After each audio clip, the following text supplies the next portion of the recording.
दोस्तों आज की इस वीडियो में हम एक कंपनी का शॉर्ट एनालिसिस करेंगे जिसमें एक तरफ स्ट्रॉन्ग रियल एस्टेट प्रोजेक्ट्स हैं और दूसरी तरफ rapidly growing data centre business. आज हम बात करेंगे अनंतराज लिमिटेड की, जिसके लेटेस्ट फाइनेंशियल रिजल्ट्स और एक्सपेंशन प्लान ने मार्केट पार्टिसिपेंट्स का अटेंशन ग्रैब किया है। कंपनी ग्रेजुअली अपने बिजनेस मॉडल को डाइवर्सिफाई करने के डायरेक्शन में काम कर रही है, जहां ट्रेडिशनल रियल एस्टेट के साथ डिजिटल इंफ्रास्ट्रक्चर पर भी फोकस बढ़ रहा है। हेलो दोस्तों, मैं हूं सिद्धार्थ और ईकीपल चैनल पर आप सभी का स्वागत है। आज की तारीख है 6 मई 2026 और अनंतराज लिमिटेड का आज का भाव है 525 रुपए। तो अब आगे बढ़ते हैं। अनंतराज लिमिटेड ने अपने लेटेस्ट फाइनेंशियल रिजल्ट्स में स्ट्रॉन्ग ग्रोथ दिखाई है। कंपनी का टोटल रेवेन्यू लगभग 641 करोड़ रहा, जो पिछले साल के कंपैरिजन में अराउंड 20% की ग्रोथ को शो करता है। सबसे इंप्रेसिव बात रही प्रॉफिटेबिलिटी।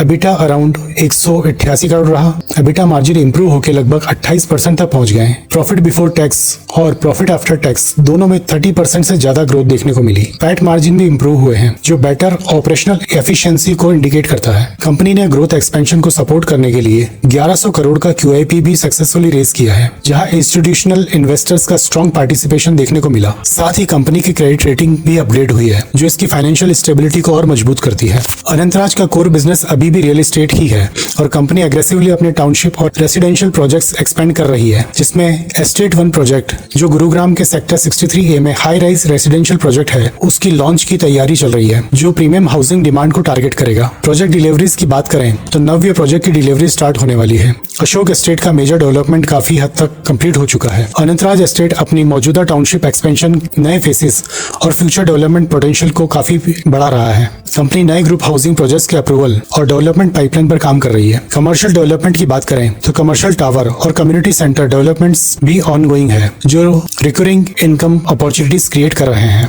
अब आते हैं कंपनी के सबसे एक्साइटिंग सेगमेंट पर, डाटा सेंटर और क्लाउड बिजनेस। इंडिया में AI, क्लाउड कंप्यूटिंग और डिजिटल सर्विस की डिमांड रैपिडली बढ़ रही है और अनंतराज इसी ट्रेंड को एग्रेसिवली कैप्चर करना चाहता है, जिसमें मेजर अपडेट पंचकुला का डाटा सेंटर, जो कि कंपनी का सेकंड डाटा सेंटर है, वो ऑपरेशनल हो चुका है। मनेसर फैसिलिटी की IT लोड कैपेसिटी को सिग्निफिकेंटली एक्सपेंड किया गया है। राय सोनीपत प्रोजेक्ट में large scale data centre development शुरू हो चुका है, जहां फ्यूचर में मैसिव एक्सपेंशन पोटेंशियल बताया जा रहा है। इसके अलावा कंपनी ने आंध्र प्रदेश गवर्नमेंट के साथ एक MOU साइन किया है, जहां लार्ज स्केल डाटा सेंटर और IT इंफ्रास्ट्रक्चर डेवलपमेंट किया जाएगा। कंपनी की माने तो मैनेजमेंट के according total plan data centre capacity future में 350 मेगावाट IT लोड तक पहुंच सकती है। अगर एग्जीक्यूशन सक्सेसफुल होता है तो डाटा सेंटर सेगमेंट कंपनी के लिए long term high growth driver बन सकता है। अब रिस्क को देखें तो हर ग्रोथ स्टोरी के साथ रिस्क भी होते हैं और इन्वेस्टर्स को उन्हें समझना बहुत जरूरी है। कंपनी का मेजर रेवेन्यू अभी भी रियल एस्टेट से ही आता है। अगर प्रॉपर्टी डिमांड स्लो होती है या इन्वेंट्री सेल्स एक्सपेक्टेड पेस से नहीं होती है तो कैश फ्लो प्रेशर क्रिएट हो सकता है। अप्रूवल्स, एग्जीक्यूशन डिले पूरे प्रोजेक्ट को डिले कर सकता है या मटेरियल कॉस्ट का बढ़ना फ्यूचर प्रॉफिटेबिलिटी